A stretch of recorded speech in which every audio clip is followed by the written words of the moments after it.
Ya. Baik, ini yang pertama. Yang kedua, tentang suara. Kata beliau, pembicaraan tentang suara. Ya. Dan ini bid'ah di kalangan sebagian ahlul bid'ah. Dan ini masyhur di kalangan orang-orang Asy'ariyah dan Maturidiyah. Ya. Atau di kalangan orang-orang Kullabiyah. Mereka mengatakan bahwa firman Allah itu tanpa huruf dan tanpa suara. Ya. Jadi Allah berbicara itu tidak dengan suara. Tidak dengan huruf. Jelas ya? Ya, dan ini bid'ah lain. Imam Syafi'i ingin menjelaskan bahwa itu adalah bid'ah. Perkara baru dalam agama. Ya, bagaimana mungkin tanpa suara? Ya. Nabi Musa mendengar apa kalau begitu? Wa kallamallahu Musa taklima. Allah berbicara kepada Nabi Musa. Kalau tidak ada suara, bagaimana dia mendengar? Ya. Dan saya sebutkan tadi ayat tentang orang yang ingin masuk ke negeri Islam, belajar Islam, diberi jaminan keamanan. Hatta yasma'a kalam Allah. Sampai dia mendengar firman Allah.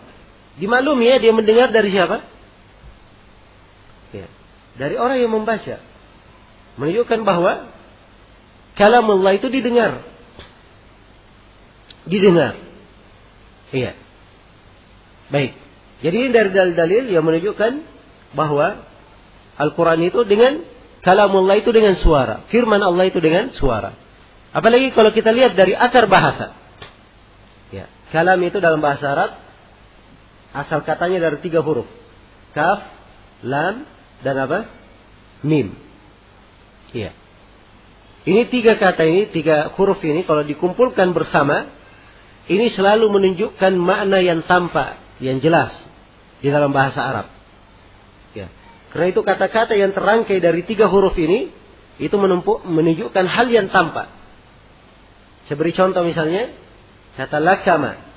Lakama artinya dalam bahasa Arab meninju. Ya. Sekarang orang yang ditinju itu tampak atau tidak tampak? Hah? Tampak kan? Kelihatan. Iya. Baik. Atau kalimat. Ya. Pakai kalim. Melukai. Sekarang luka itu tampak atau tidak tampak? Dia tampak. Jadi dari akar bahasa, kalimat kalam itu tidak menunjukkan hal yang tersembunyi. Ya. Karena itu salah benar kalau dikatakan Al-Quran tanpa apa? Kalamullah itu tanpa suara. Karena itu Imam Syafi'i mengatakan berbicara tentang ini adalah bid'ah. Adalah apa? Adalah bid'ah. Nah, baik, ini uraian ringkas berkaitan dengan makna Al-Quran adalah kalamullah. Kemudian Imam Syafi'i di sini membawakan 2 pembahasan. Ya, sebenarnya agak berat sedikit ucapan Imam Syafi'i 2 hal ini untuk dipahami, sebab beliau ingin menyingkap sebagian syubhat kerancuan berfikir ahlul bidah. Ya, tapi tidak ada masalah saya baca di sini dan saya berusaha untuk memahamkannya. Qala Imam Syafi'i berkata, "Innama khalaqallahu al-khalqa bikun. Fa in kanat kun makhluqatan fa ka'anna makhluqan khuliqa bi makhluk." Iya. Kata Imam Syafi'i, sungguhnya Allah menciptakan makhluk itu dengan apa? Dengan kun. Ya, dengan ucapan apa jadilah. Ya. Kan begitu dalam Al-Quran disebut. Allah berfirman, "Innama amruna idza aradna ya an naqula lahu kun fayakun." Sungguhnya perintah kami, kalau kami menghendaki sesuatu, kami hanya berkata kun, terjadilah, maka terjadilah hal tersebut. Ya, jadi makhluk diciptakan dengan apa? Dengan firman Allah kun. Ya. Jadi kun ini adalah firman Allah, kan begitu? Ya. Sekarang kalau kun ini dikatakan makhluk, firman Allah adalah makhluk. Ya, berarti makhluk dicipta dengan apa? Dengan makhluk pula, kan begitu? Iya. Ini pendalilan yang sangat kuat dari Imam Syafi'i. Menunjukkan bahwa kun adalah firman Allah dan firman Allah bukan makhluk. Iya. Kalau dikatakan dia makhluk, berarti makhluk dicipta oleh makhluk juga. Dan ini tidak mungkin. Jelas ya? Tidak mungkin. Ya, karena itulah orang yang mengatakan Al-Quran itu makhluk, banyak sisi-sisi yang bisa menyebabkan mereka sangat kafir. Iya. Ini salah satunya. Ya. Di antaranya juga, kalau mereka mengatakan Al-Quran itu makhluk, ayat-ayat Al-Quran yang memuat nama-nama Allah. Anggaplah misalnya firman Allah, Qul huwallahu ahad, Allahus samad, lam yalid wa lam yulad, wa lam yakul lahu kufuwan ahad. Semuanya adalah makhluk. Allah menyebut dirinya, ya, dialah yang maha satu. Ya. Kemudian Allah menyebutkan nama-namanya. Semua nama-nama ini dianggap makhluk. Ya, ini adalah kekafiran yang nyata. Jelas ya? Baik. Demikian pula Nabi sallallahu alaihi wasallam mengajarkan doa misalnya. Doa yang dibaca pagi dan petang. Boleh juga dibaca ketika seorang turun di sebuah negeri. Ya. Apa yang dibaca? A'udzu bikalimatillahi tammat min syarri ma khalaq. Ya. Aku berlindung dengan kalam Allah yang maha sempurna dari kejelekan makhluk. Jadi Nabi memerintah untuk berlindung dengan kalimat yang bermakna kalam Allah. Andai kata kalam Allah itu makhluk, berarti Nabi mengajarkan kesyirikan. Berlindung dengan makhluk namanya, iya kan? Jelas ya? Andai kata kalam itu adalah apa? Makhluk. Iya. Karena itulah saya sebutkan tadi bahwa ya, ucapan mengatakan Al-Quran ini makhluk, ini mengandung banyak sisi yang menyebabkan dia keluar dari Islam, waliyadzubillah. Karena itu Imam Syafi'i di sini memberikan hujjah yang sangat kuat. Kata beliau, Allah menciptakan makhluk dengan firman-Nya, kun, terjadilah. Jadi kalau kun ini firman Allah ini makhluk, berarti makhluk ini dicipta oleh makhluk juga, bukan Allah yang menciptanya. Iya. Kemudian kata beliau, wa yuqal, ini yang kedua, syubhat yang kedua di sini diterangkan oleh Syafi'i. Kata beliau, wa yuqal, dan dikatakan, kana Allahu wa kana kalamuhu. Iya. Allah itu ada, wa kana kalamuhu, dan Allah sudah berbicara, kalamnya sudah ada. Au kana Allahu wa lam yakun kalamuhu. Atau Allah itu ada dan belum ada pembicaraannya. Ya, ini di sini beliau ingin membantah sebagian ahlul bidah yang mengatakan bahwa Allah Subhanahu wa taala itu ya, berbuat. Ya. Allah Subhanahu wa taala itu berbuat yang sebelumnya belum pernah berbuat seperti itu.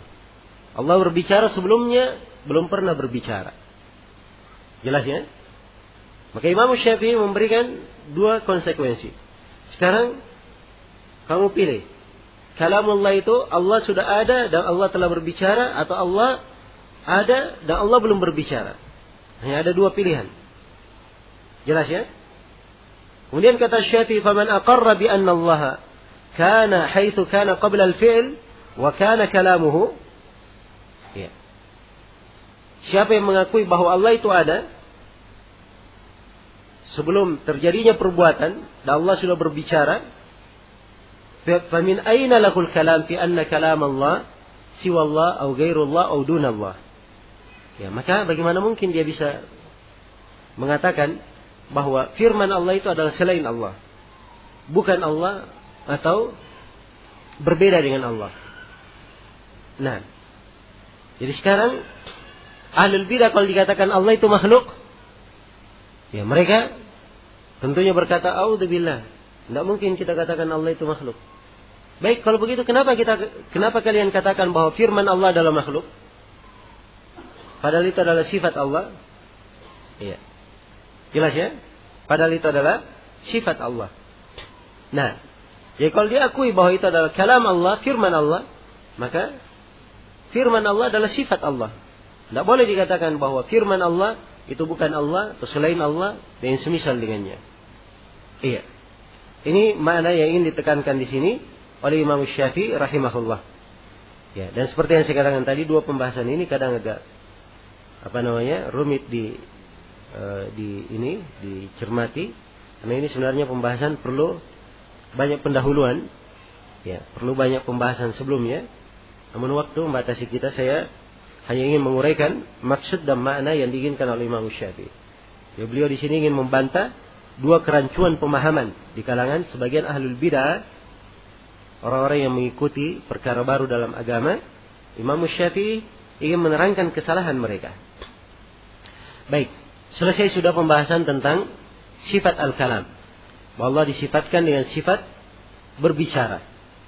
Kemudian Imam Syafi'i membuka sifat yang lain. Penjelasan sifat yang lain. Kata beliau, wa annahu ta'ala yadhaku min ibadihi al-mu'min. Biqaulihi sallallahu alaihi wasallam, alladhi qutila fi sabilillah, annahu laqiya Allah wa huwa yadhaku alaihi. Ya. Kata Imam Syafi'i, sungguhnya Allah tertawa ya, kepada hambanya yang beriman, seorang hambanya yang mukmin. Berdasarkan sabda Nabi sallallahu alaihi wasallam tentang orang yang dibunuh di jalan Allah itu, di mana dia berjumpa Allah Subhanahu wa taala dan Allah tertawa kepadanya. Ya, ini dua kisah ya. Apa ini kisah? Dua orang mukmin yang saling membunuh ya, dan dua-duanya masuk surga. Jadi mukmin yang pertama berjumpa dengan mukmin yang kedua, dan mukmin yang kedua ini ketika berjumpa masih kafir. Jadi berjumpa di medan peperangan, satu kafir, satu mukmin. Si kafir membunuh mukmin ini. Tentunya si mukmin mati syahid, masuk surga, kan begitu. Setelah itu si kafir ini ya, ia masuk Islam, menjadi mukmin. Kemudian berperang dan dia juga terbunuh. Ya, maka ini dua orang saling membunuh dan dua-duanya terbunuh. Kemudian setelah itu dia masuk apa? Masuk surga. Allah tertawa pada hamba mukmin ini. Jelas ya, ini di konteks riwayatnya. Jadi hadits ini menunjukkan penetapan sifat tertawa bagi Allah Subhanahu wa taala. Ya, sekali lagi penamaan sama, tertawa, makhluk tertawa. Itu sama penamaan. Tapi samanya penamaan tidak mesti menunjukkan samanya apa? Samanya hakikat. Ya, karena itu saya sering tekankan dan ditekankan oleh para ulama ya, ketika menyebutkan sifat tertawa bagi Allah itu sesuai dengan kemuliaan dan kebesaran Allah, tidak serupa dengan apa? Tidak serupa dengan makhluk. Jelas ya? Maka ini hadits menetapkan sifat tertawa bagi Allah Subhanahu wa taala. Kemudian kata Imam Syafi'i rahimahullah, wa anna lahu yadaini biqaulihi ta'ala bal yadahu mabsutatan. Sungguhnya Allah Subhanahu wa taala mempunyai dua tangan. Berdasarkan firman Allah, bahkan kedua tangannya terhampar. Bahkan kedua tangannya terhampar. Ya, di sini disebutkan dua tangan. Juga di antara ayat yang menunjukkan Allah memiliki dua tangan adalah firman Allah dalam Al-Quran. Ya iblis, ma mana'aka an tasjuda lima khalaqatu biyadai. Wahai iblis, apa yang menahan kamu? Apa yang menghalangi kamu untuk sujud kepada Adam yang aku cipta dengan kedua tanganku? Aku cipta dengan apa? Kedua tanganku. Iya. Maka di sini ya, Allah tetapkan untuk dirinya memiliki dua tangan.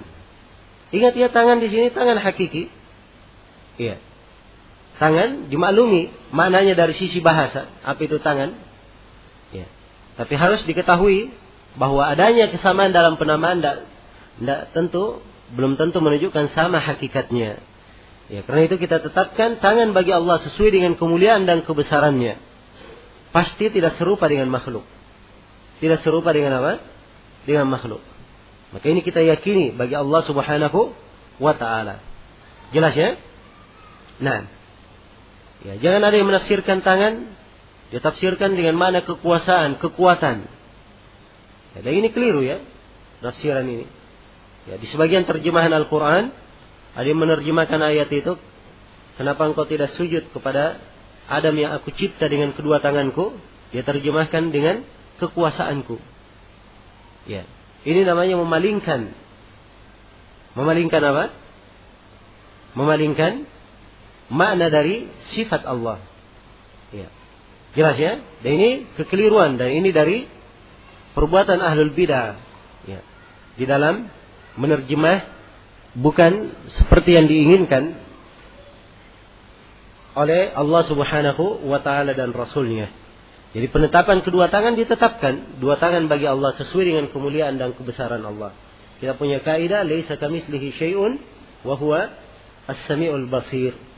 Allah tidak serupa dengan sesuatu apapun. Dialah Allah yang maha mendengar lagi maha melihat. Baik, kemudian kata Imam Syafi'i, wa anna lahu yaminan. Biqaulihi ta'ala was samawatu matwiyatun bi yaminih. Ya. Sesungguhnya Allah memiliki tangan kanan. Jadi dari kedua tangannya Allah memiliki tangan kanan. Berdasarkan firman Allah was samawatu matwiyatun bi yaminih. Dan langit itu tergulung pada hari kiamat dengan tangan kanannya.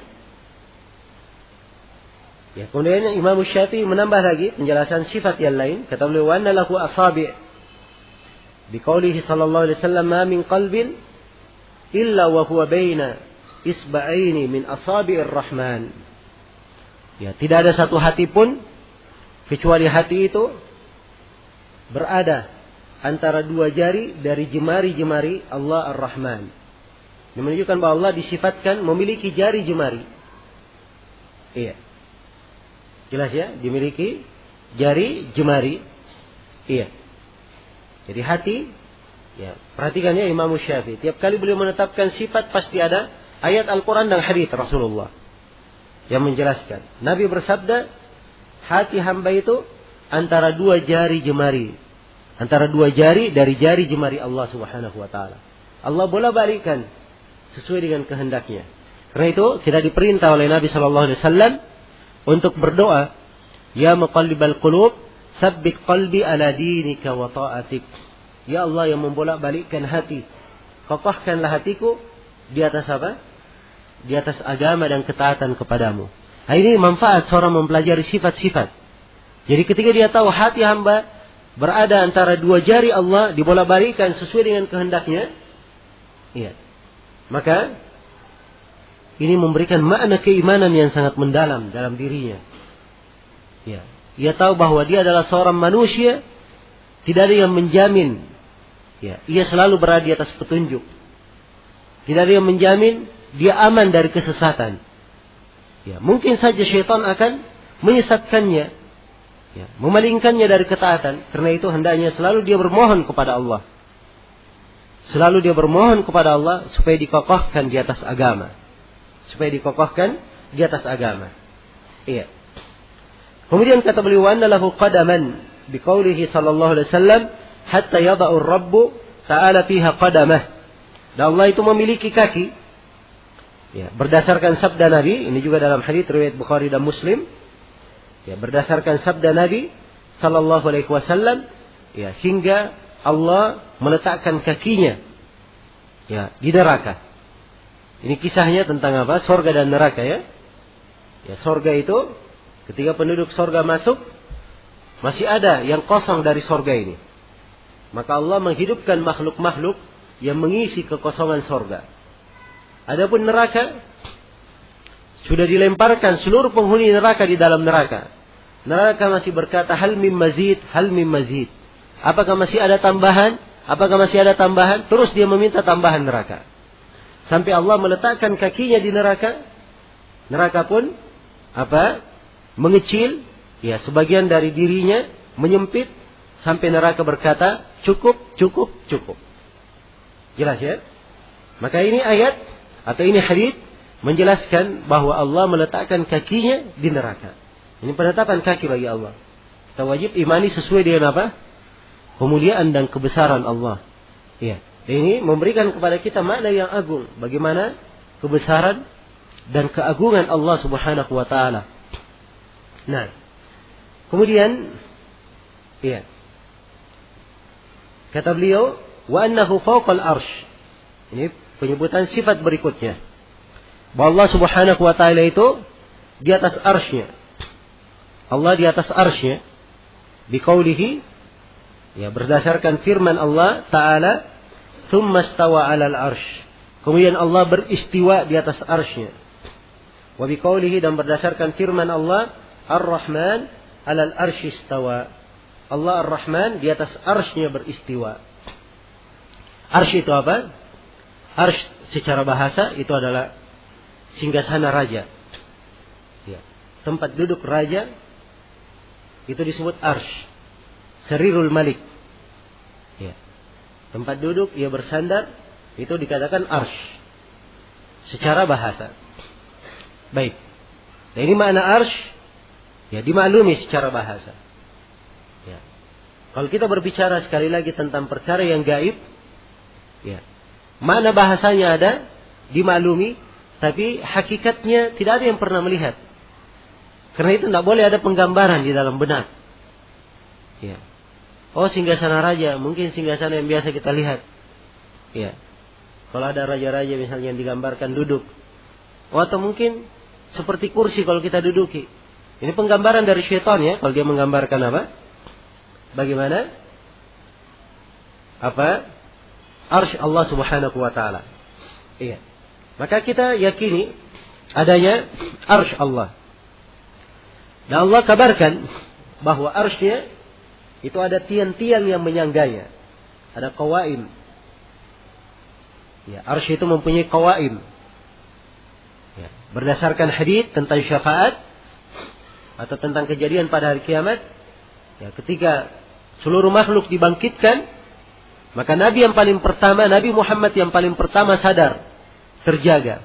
Dan beliau melihat Nabi Musa bergantung di salah satu tonggak penyandang arsy. Iya. Di tiang yang menyangga arsy itu. Jelas ya? Baik, itu yang dikatakan qa'imah. Nah. Iya. Jadi ditetapkan arsy memiliki qa'imah. Dan arsy ini adalah makhluk Allah yang sangat besar sekali. Ya, makhluk yang sangat besar. Sangat agung. Nabi SAW memperumpamakan antara langit dan bumi dengan kursi. Ya, kursi lainnya arsy dan kursi ini dua berbeda. Ya. Kursi itu diterangkan, ya, ayat kursi yang kita baca, wasi'a kursiyuhu as-samawati wal ardh. Kursi Allah itu meliputi langit dan bumi.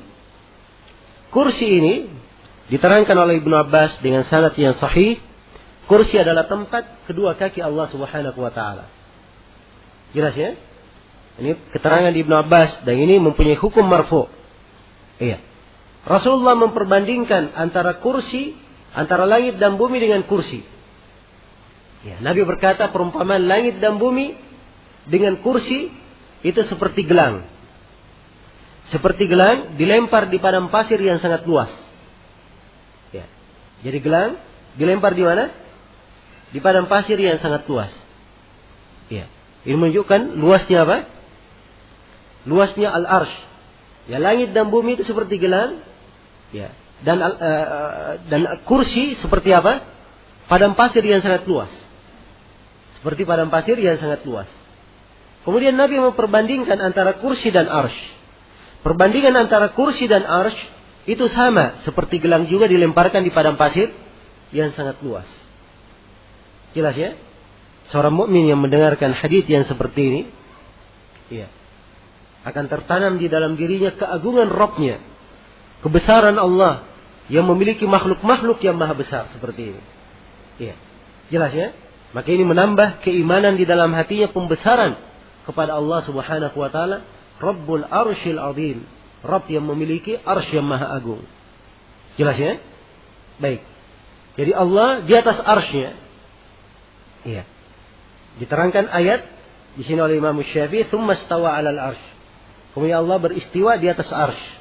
Ini dengan konteks kemudian Allah beristiwa di atas arsy, ini pada 6 tempat dalam Al-Qur'an. Pada 6 tempat dalam Al-Qur'an. Tempat yang ketujuh di ayat yang disebutkan di sini oleh Imam Syafi'i, Ar-Rahman 'alal arsy istawa.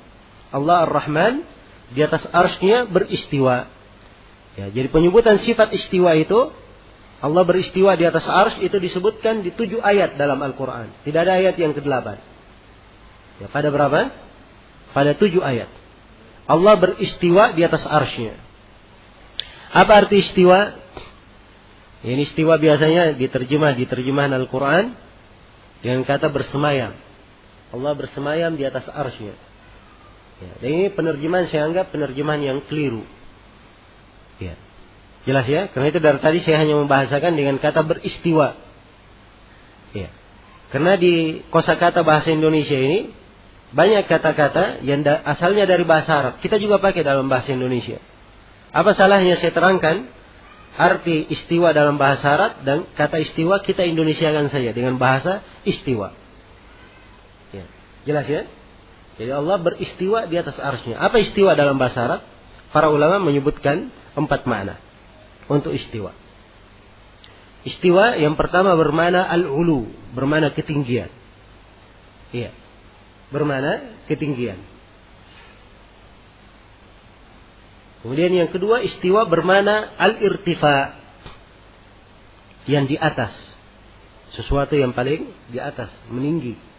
Iya. Kemudian yang ketiga, ya, bermakna as-sa'ud. Ya, as-sa'ud itu kalau dikatakan, misalnya bumi, lapisan bumi yang paling atas itu dikatakan apa? As-sa'ud. Ya, jadi dia teratas juga. Kemudian yang keempat maknanya adalah al-istiqrar. Istiqrar itu dia tetap di atas sesuatu, tetap di atas sesuatu. Jadi ini 4 makna istiwa. Sekira dipahami ya. Jadi kalau dikatakan beristiwa di atas arsy, itu maknanya 4 makna.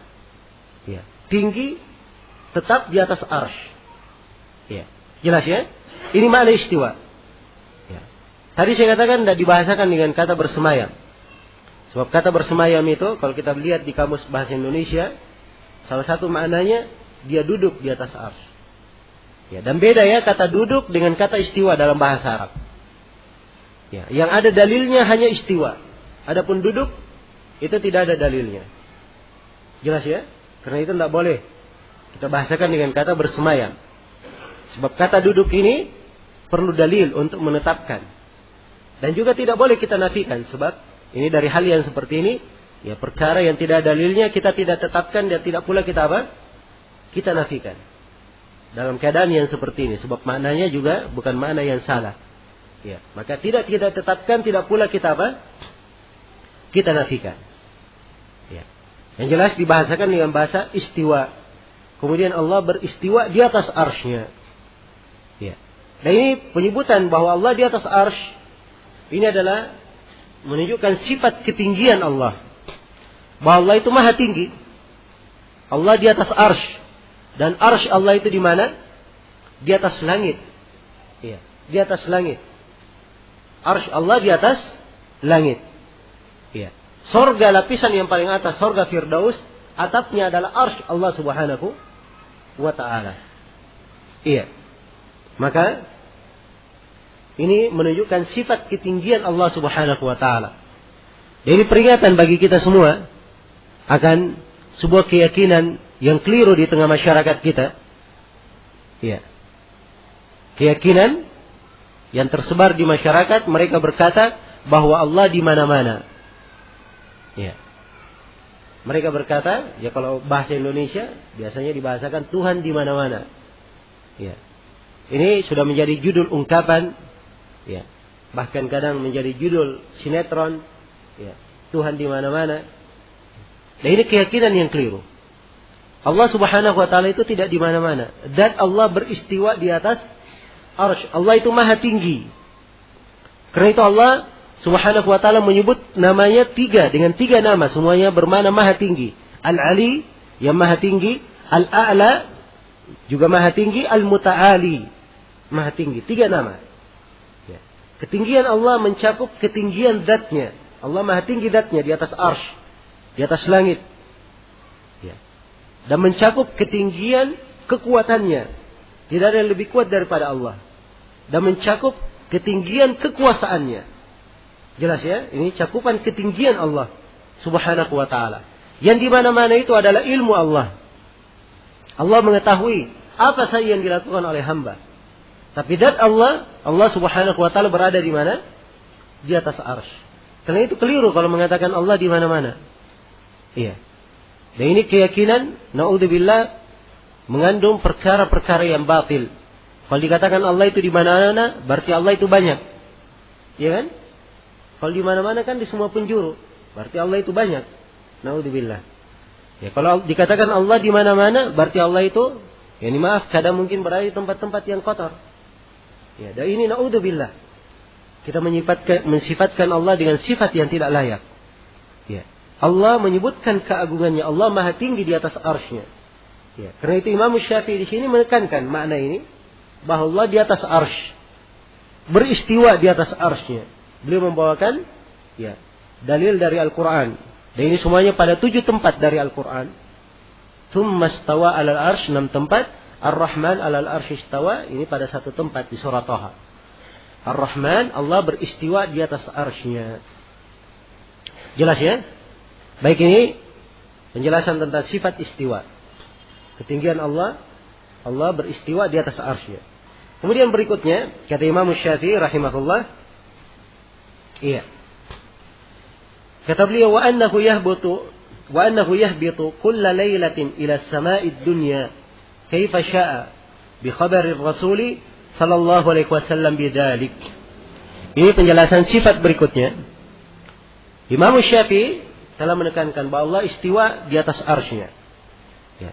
Dan beliau juga bawakan di sini bahwa Allah mengabarkan ya, bahwa dirinya turun pada setiap malam di langit dunia.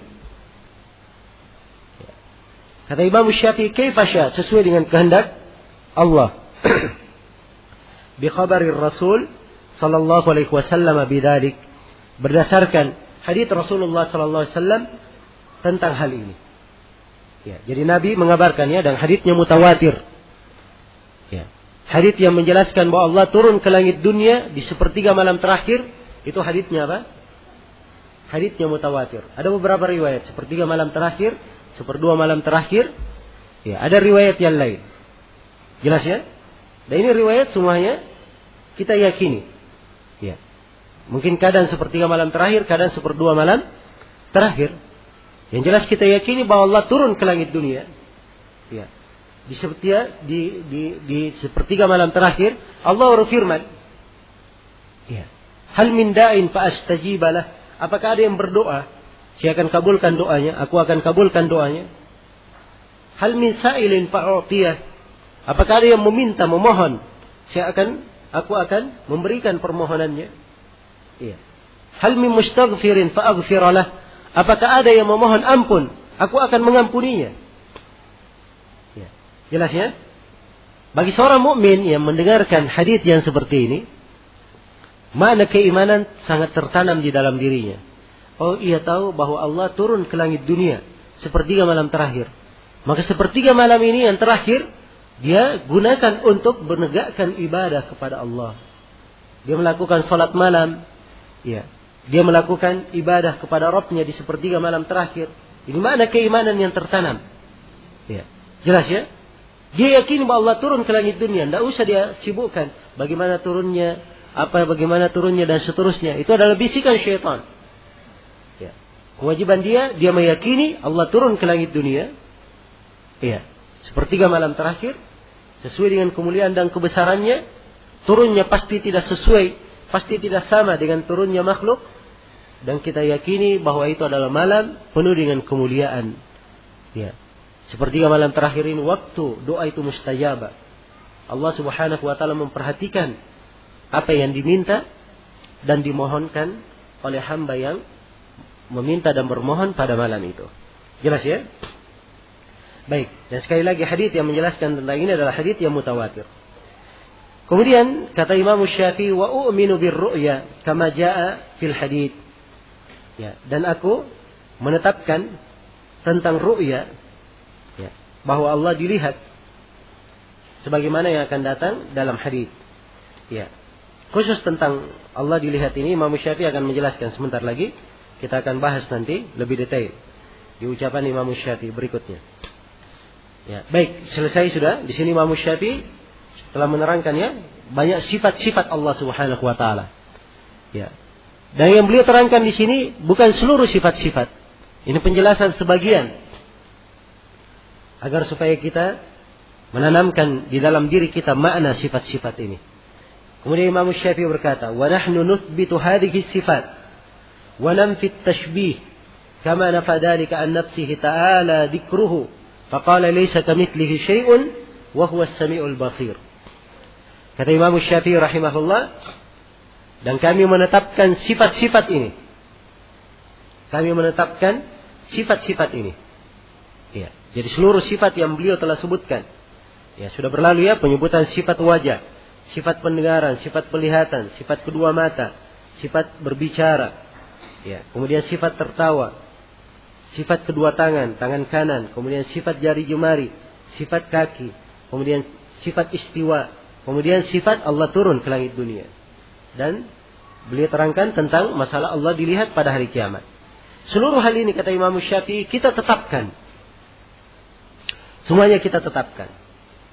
Kita tetapkan, namun kita nafikan penyerupaan dari Allah. Iya. Jadi kita tetapkan sifat itu sesuai dengan kemuliaan dan kebesaran Allah, tapi kita tidak menyerupakan Allah dengan makhluk. Tidak menyerupakan Allah dengan makhluk. Iya. Jelas ya? Tidak menyerupakan Allah dengan makhluk. Karena itu semua sifat itu kita katakan sesuai dengan kemuliaan dan kebesaran Allah. Tidak serupa dengan makhluk. Karena Allah telah menafikan keserupaan dirinya dari makhluk.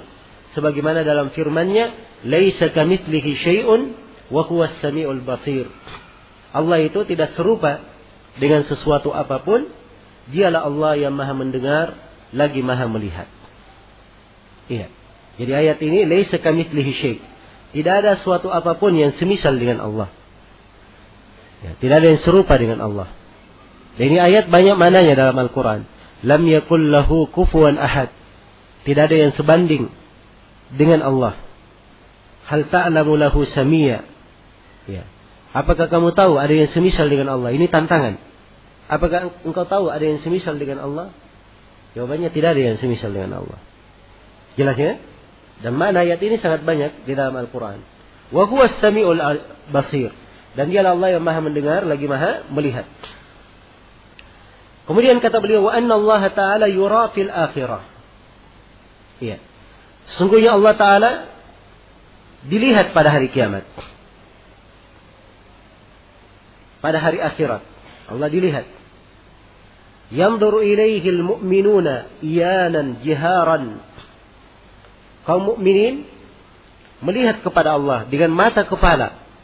Jiharan, terang-terangan mereka melihat. Wa yasma'una kalamah, dan mereka mendengar firman Allah pada hari itu. Biqaulihi ta'ala, berdasarkan firman Allah Ta'ala, kalla innahum ar-rabbihim yawma idzil lamahjubun. Kalla, sungguh, innahum, ya, sungguhnya mereka, ini pembicaraan tentang orang kafir ya, ya di neraka, apa di hari kiamat, sungguhnya mereka orang-orang kafir itu ar-rabbihim, mereka dari Rabb mereka mahjubun, la mahjubun. Ya pada hari kiamat mereka tertirai, terhalang, tidak bisa melihat Allah. Ya. Imam Syafi'i memberikan pendalilan. Kata beliau, fa innahu dalalatun ala annakum fi halir ridha ghairu mahjubin. Jadi mereka ini orang kafir ini, ya dalam keadaan mereka kafir dimurkai, mereka tidak bisa melihat Allah. Ya. Maka kata Imam Syafi'i, pemahaman dari ayat, kalau mereka diridhoi oleh Allah, berarti mereka tidak tertirai, bisa melihat. Orang-orang yang beriman, berarti bisa melihat Allah. Karena yang disebutkan tertirai hanya orang-orang apa? Orang-orang kafir saja. Ya, adapun mukmin, mereka tidak tertirai, bisa melihat kepada Allah Subhanahu wa Ta'ala.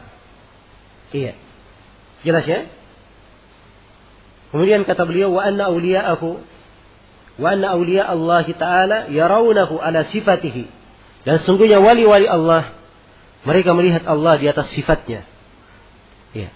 Maksudnya di atas hakikatnya mereka melihat.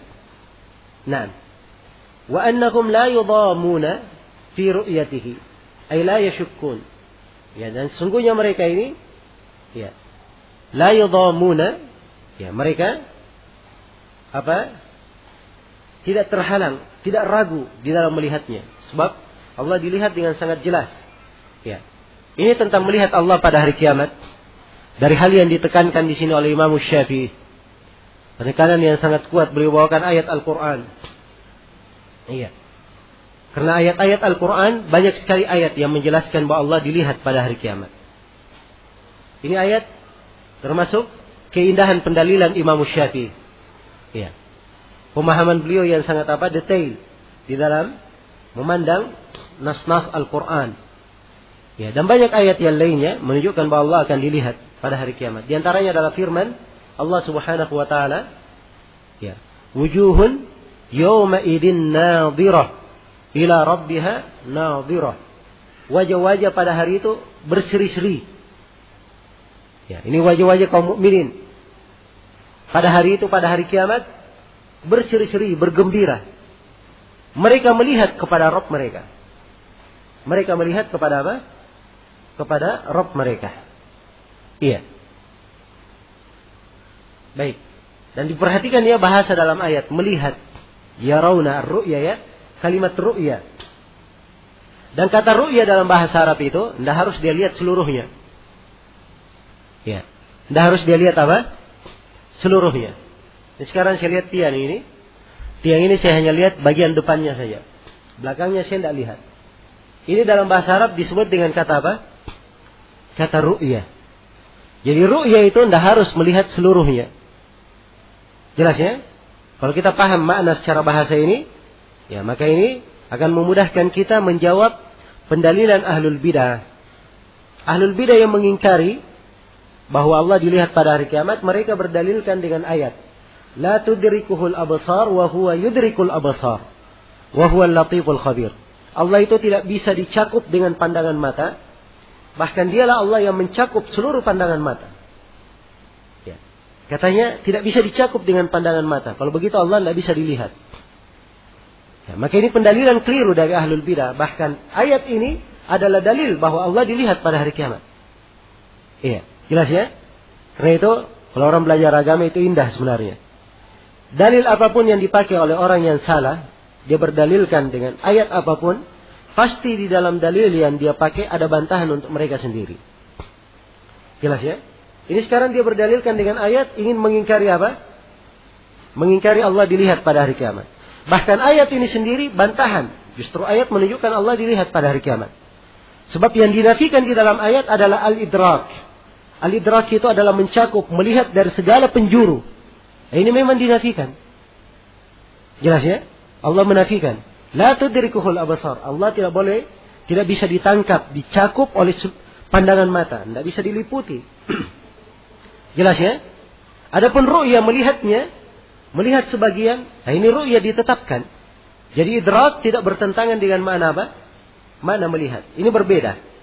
Ya, dan perbedaan antara dua kata ini diterangkan juga di dalam Al-Quran. Ya. Perhatikan kisah di surah Asy-Syu'ara. Ya, ini saya berikan ya. Sisi-sisi pendalilan. Ya, bagaimana seorang itu kalau dia paham ayat-ayat Al-Quran, hadits Rasulullah akan enak dia berdalilkan. Ya, di dalam Al-Quran disebutkan kisah Nabi Musa alaihi salam yang dikejar oleh Fir'aun dan bala tentaranya. Ya, jadi Allah telah memerintah Nabi Musa dan Bani Israel supaya melakukan perjalanan di malam hari. Ya, meninggalkan Fir'aun. Maka Fir'aun pun mengejar mereka. Ya, namanya saling kejar mengejar. Allah ceritakan di dalam Al-Quran. Falamma tara al-jam'ani. Tatkala kedua kelompok sudah saling meru'ya. Dipakai bahasa apa di sini? Ru'ya, saling melihat. Sebab lihatnya dari jauh. Ya. Jelas ya, sudah saling melihat. Ini dari jauh, belum apa? Belum kelihatan semuanya. Ya. Maka tatkala kedua kelompok sudah saling melihat, berkatalah pengikut Nabi Musa, qala ashabu Musa, inna lamudrakun.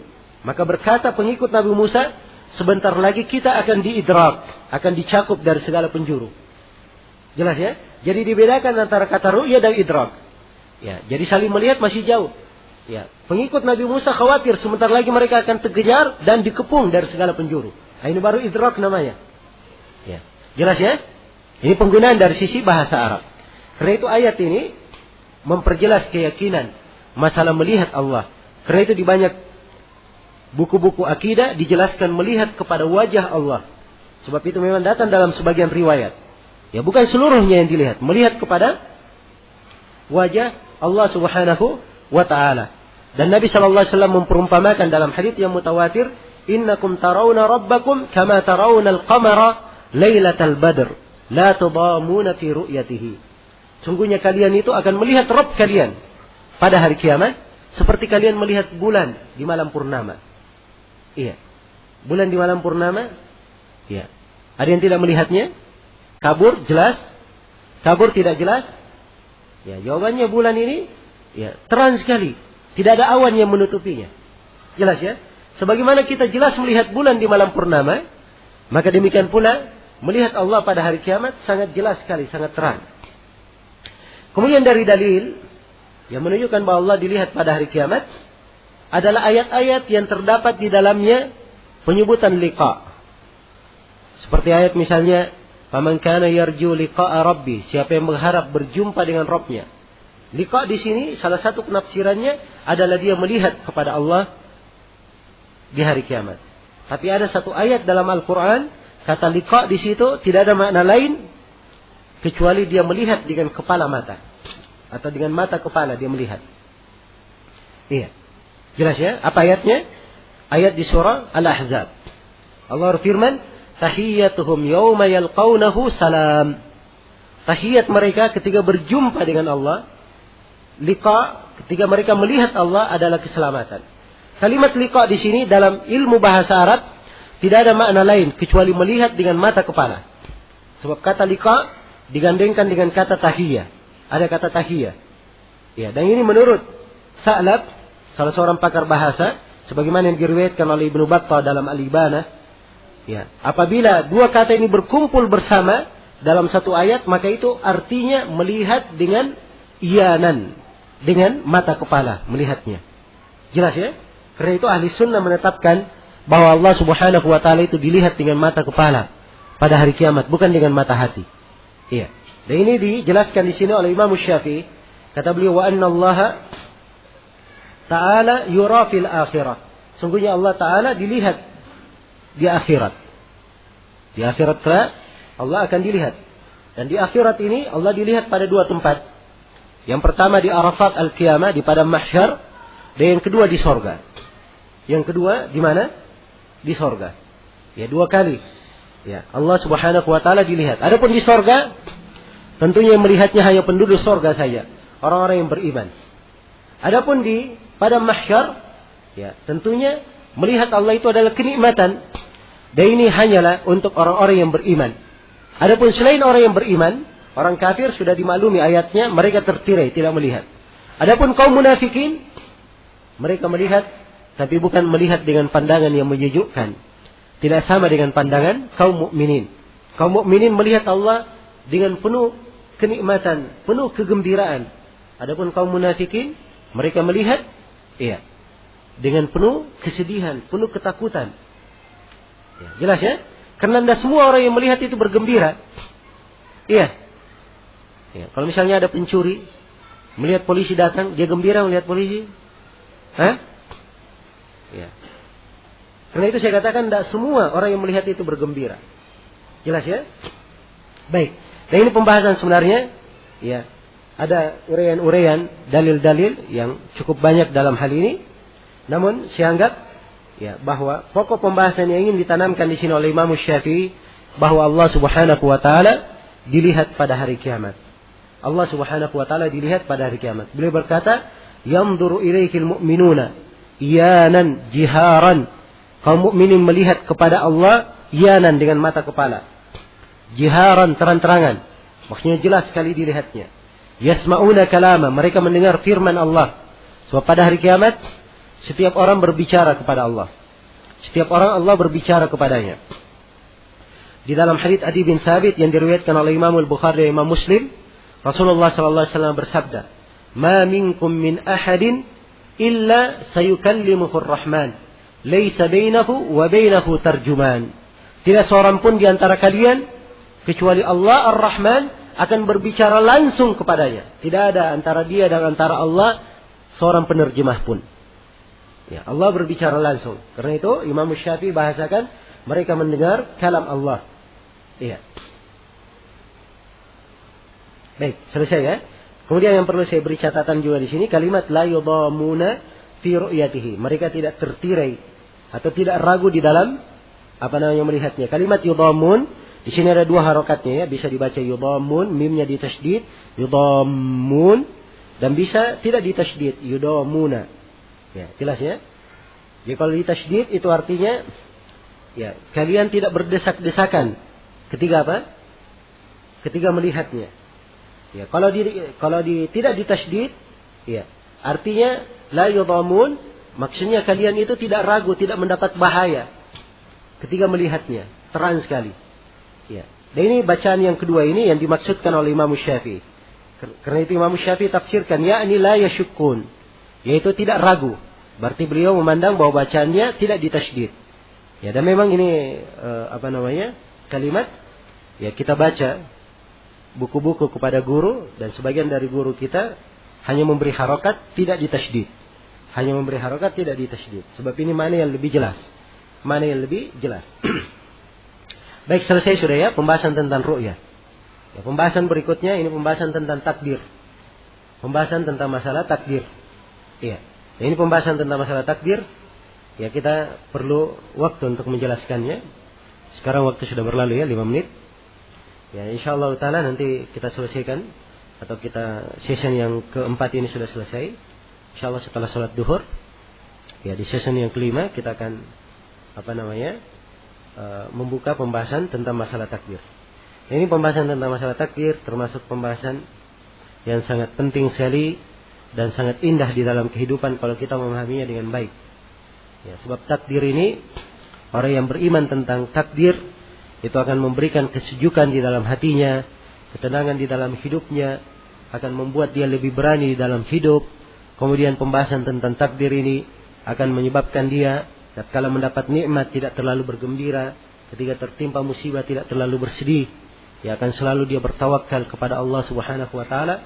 Yang paling pentingnya orang yang mengenal tentang takdir dengan pemahaman yang benar, pasti dia akan giat untuk selalu mendekatkan dirinya kepada Allah Subhanahu wa taala. Ini di antara manfaat bagi seorang yang mempelajari pembahasan tentang takdir. Dan ini insyaallah taala akan kita uraikan nanti di pertemuan berikutnya setelah salat duhur. Untuk sementara saya cukupkan dulu sampai sini. Subhanakallahu wa bihamdik, asyhadu an la ilaha illa anta, astaghfiruka wa atubu ilaik, walhamdulillahi rabbil alamin. Wassalamualaikum warahmatullahi wabarakatuh.